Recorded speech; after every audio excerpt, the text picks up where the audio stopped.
Todos tenemos en mente la imagen del libro de los muertos egipcio, conjuros, momias, un viaje un poco tenebroso al más allá.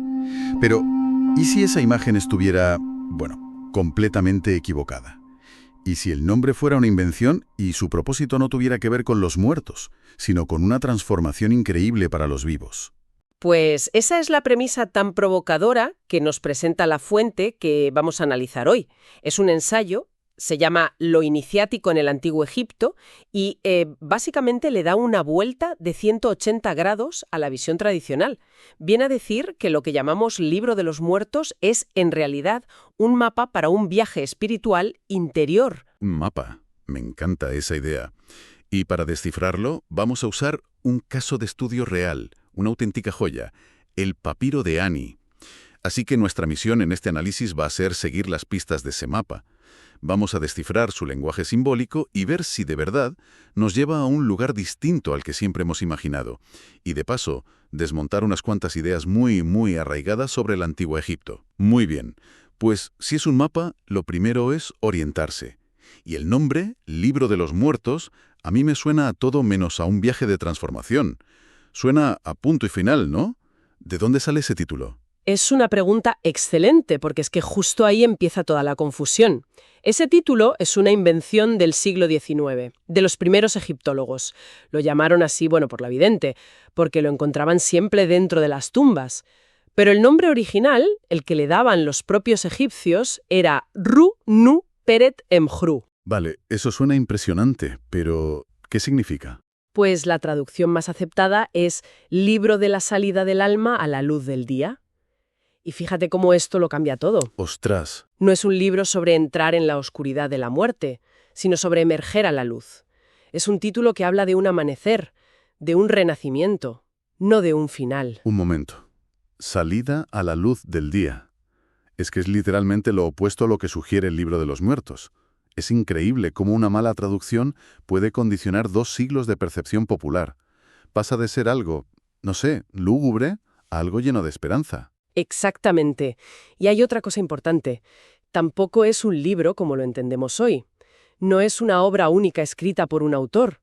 Es más bien una compilación, una especie de antología de textos sagrados que evolucionaron durante milenios. Ah, o sea que no hay una versión oficial del libro. No, para nada. Las fórmulas más antiguas, por ejemplo, las encontramos grabadas en piedra, dentro de las pirámides de los faraones del Reino Antiguo. Son los famosos textos de las pirámides. Luego, ya en el Reino Medio, ese conocimiento se, democratiza un poco y empieza a aparecer en los ataúdes de los nobles. Son los textos de los sarcófagos. Y finalmente, en el Imperio Nuevo, es cuando surgen estas colecciones en papiro, los que hoy llamamos libros de los muertos, como el de Ani. Y aquí quería llegar. Si es una colección de textos de distintas épocas, ¿cómo sabemos que estamos leyendo algo con sentido? ¿No corremos el riesgo de que sea un poco como leer capítulos sueltos de libros diferentes? ¿Por qué nos centramos justo en el papiro de Ani? Pues porque el papiro de Ani, y esta es la tesis central de nuestra fuente, es una unidad completa y real. No es un puzzle montado por un egiptólogo moderno juntando fragmentos de aquí y de allá, no. Fue concebido desde el principio como una obra coherente con una intención muy específica para sus dueños. ¿Y quiénes eran? ¿Quiénes eran sus dueños? Pues eran la élite de la élite. Ani era escriba real verdadero y un alto funcionario del templo. Y su esposa Tutú era una sacerdotisa muy importante de Amón en Tebas. Vamos, que no eran unos cualquiera. Eran personas profundamente cultas, totalmente inmersas en la teología y el simbolismo de su tiempo. Entiendo. O sea, sabían perfectamente lo que estaban encargando. Totalmente. La fuente insiste muchísimo en esto. El papiro fue diseñado a medida para ellos, como un traje de alta costura, pero espiritual. El orden de los capítulos, las ilustraciones, las repeticiones que a veces los académicos han tachado de errores. Como la del capítulo 18. Esa misma. O las omisiones. Todo tiene un porqué. Incluso lo que parecen faltas de ortografía, según esta fuente, son en realidad decisiones simbólicas totalmente deliberadas, tomadas por los maestros artesanos de Deir el-Medine. Este papiro no es un libro genérico, es el mapa personal del viaje espiritual de Ani y Tutú. Vale, me queda claro. Si es un mapa personalizado para un viaje espiritual, que se realiza en vida, eso choca frontalmente con casi todo lo que damos por sentado. Empecemos por lo más obvio. Si es un libro para vivos, ¿por qué demonios lo encontramos en una tumba? La fuente utiliza una analogía que me parece brillante para explicar esto. Dice que encontrarlo en una tumba no lo convierte automáticamente en un libro funerario. Pone un ejemplo. Es como si unos arqueólogos del futuro encontraran una Biblia en un ataúd del siglo XXI y dedujeran que la Biblia es un manual para organizar funerales. Es un salto lógico incorrecto. Es una analogía buenísima, la verdad. Pone las cosas en perspectiva. Entonces, ¿cuál era su propósito original, antes de acabar en los sarcófagos? Su propósito era místico, religioso. Estaba vinculado a ritos de iniciación. Era una guía para una transformación que se buscaba en vida. Según la fuente, su uso en tumbas fue una consecuencia de una etapa posterior. En realidad, una señal de decadencia. Ocurrió cuando ese conocimiento, que originalmente era secreto y se obtenía a través de un proceso personal muy duro, se divulgó y se convirtió pues en una mercancía. Se mercantilizó, por así decirlo. Exacto. Cualquiera con suficiente dinero podía encargar su copia del mapa, sin haber hecho nunca el viaje. Se convirtió en una especie de póliza de seguros para el más allá, en lugar de ser una herramienta de transformación para el más acá. Otro de los mitos que ataca la fuente es el del lenguaje. A menudo se describe como primitivo, a veces incluso brutal.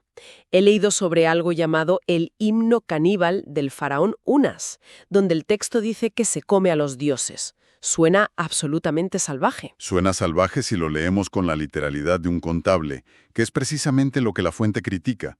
La clave, una vez más, es el análisis simbólico.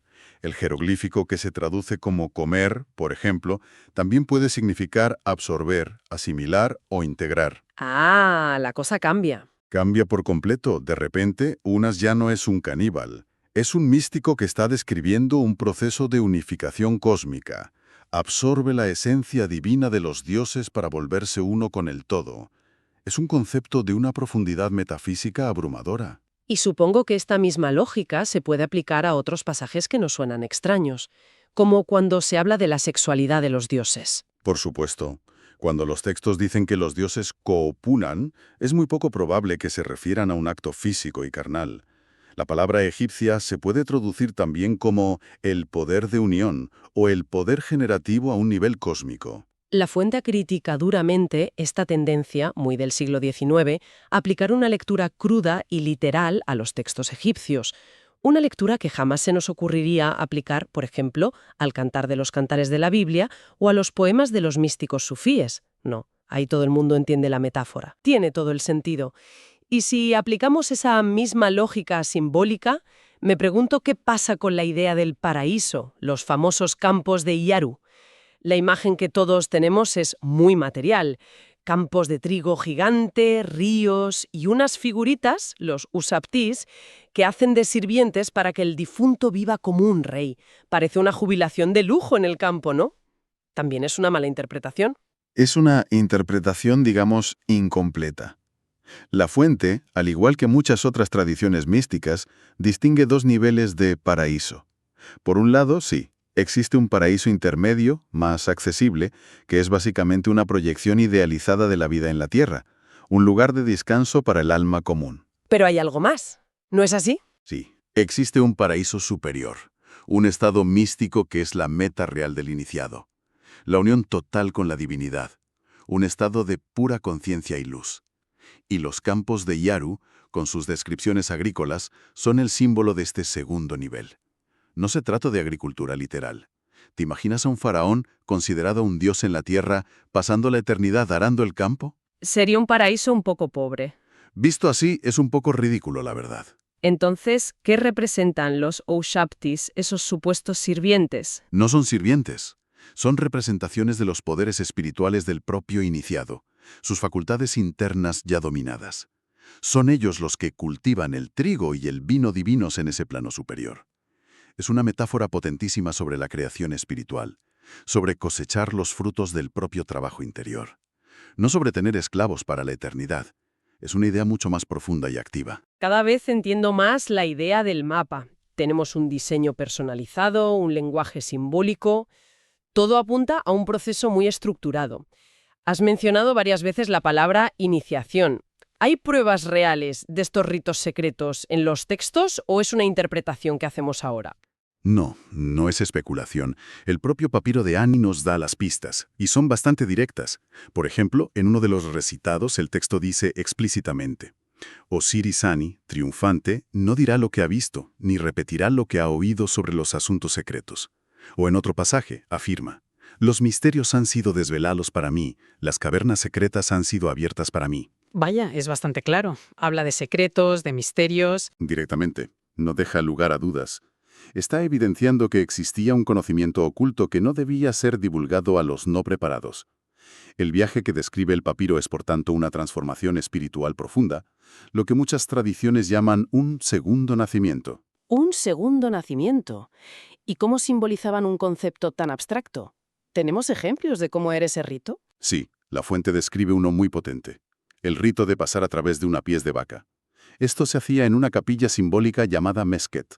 La vaca, como representación de diosas como Hathor o Nut, era el símbolo de la Gran Madre Cósmica, el universo que da a luz. Al pasar ritualmente a través de su piel, el iniciado moría a su antigua vida y renacía purificado. Es una imagen muy poderosa. Muchísimo. Y es un concepto universal. La fuente establece un paralelismo directo con la tradición de la India, con los Dwija. Significa literalmente los dos veces nacidos. Se refiere a los miembros de las castas superiores que a través de una iniciación nacen a una vida espiritual. Es la misma idea. De acuerdo. ¿Y este viaje, este segundo nacimiento, cuál es su objetivo final? ¿A dónde lleva el mapa? El mapa lleva a un destino muy concreto, que la fuente denomina la apertura del ojo. Esa es la meta suprema de la iniciación. Es alcanzar la visión espiritual directa. En términos de los misterios griegos, sería la epopteia, la contemplación directa de lo divino. Ya no es una cuestión de fe o de creencia, sino de experiencia, de ver. Y esto me recuerda a otro símbolo egipcio muy famoso. Esas dos serpientes que llevan los faraones en la frente. Tienen algo que ver. No pueden ser un simple adorno. Has dado en el clavo. No son un adorno para nada. Son las dos serpientes Ureus y representan el equilibrio perfecto de las dos grandes corrientes de energía espiritual que, según ellos, recorren el cuerpo. Es un concepto muy similar al de las corrientes Ida y Pingala en el yoga tántrico de la India. El famoso tercer ojo, entonces. En esencia, sí. Cuando estas dos energías, opuestas pero complementarias, se armonizan en un punto central, se activa un centro superior de conciencia. Los egipcios llamaban a esto abrir el ojo de Horus o el ojo de Ra.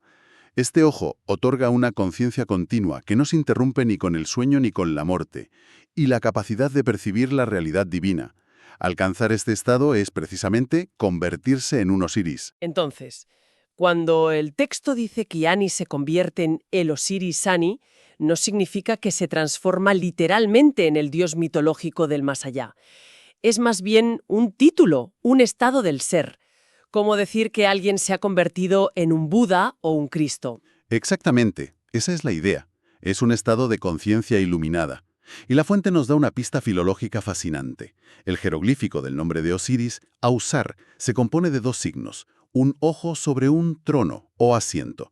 Por lo tanto, Osiris no es solo el nombre de un dios, es una palabra que significa el lugar del ojo o el asiento de la visión. Es una condición espiritual que un ser humano puede alcanzar. Es la meta del viaje.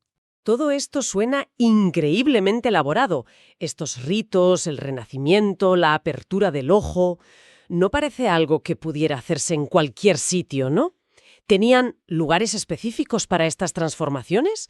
¿Una especie de escenarios sagrados?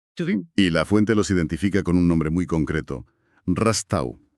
Este término se suele asociar a la necrópolis de Giza o a la ciudad sagrada de Abidos, y alude a criptas, pasadizos, cámaras subterráneas.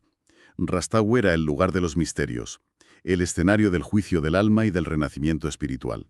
¿Y el nombre tiene algún significado especial? ¿Rastau? Tiene un significado muy sugerente. Se puede traducir como el lugar donde se arrastra a Ra, o de forma más poética, el lugar donde se extrae a Ra. Aquí Ra no es solo el sol que vemos en el cielo, sino el símbolo del verbo divino, la chispa de luz interior que reside en cada ser humano. La iniciación consiste en extraer esa luz interior, en hacerla consciente. Extraer la luz interior. Es una definición preciosa de la iluminación. Lo es, y hay una viñeta en el papiro que lo ilustra a la perfección. Vemos el pilar Yed, que es el símbolo de la columna vertebral espiritual, la estabilidad de Osiris. De la cima de ese pilar surge el Ankh, el símbolo de la vida. Y el Ankh, a su vez, sostiene con sus manos el disco solar, Ra. Es la metáfora visual perfecta, la luz divina, Ra, que emerge, sostenida por el Ankh, del interior del iniciado que ha alcanzado la estabilidad espiritual, el pilar Yed. Y me imagino que este viaje a través de Ra-Estau no era un camino de rosas. Estaría lleno de pruebas, de guardianes simbólicos. Pienso en esa criatura terrorífica que siempre aparece en la escena del pesaje del corazón. ¿Te refieres a Amt? Claro. Su nombre significa la devoradora de corazones. Es ese ser híbrido, con cabeza de cocodrilo, torso de león y cuartos traseros de hipopótamo. Su función es devorar el corazón, que para los egipcios era la sede de la conciencia, de aquel cuya alma no supera la prueba de la balanza.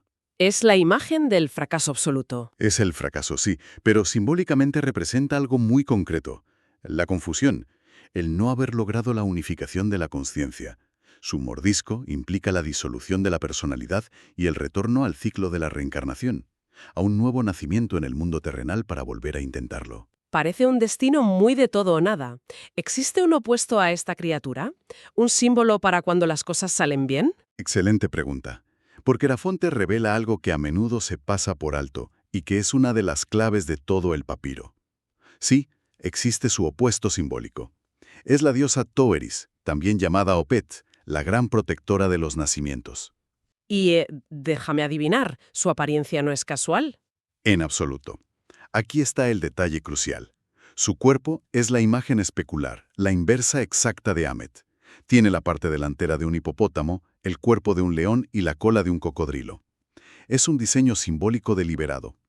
Si Amet representa el nacimiento fallido en lo inferior, o sea, la reencarnación en la tierra, Toeris representa el nacimiento exitoso en lo superior, el nacimiento a la conciencia celestial.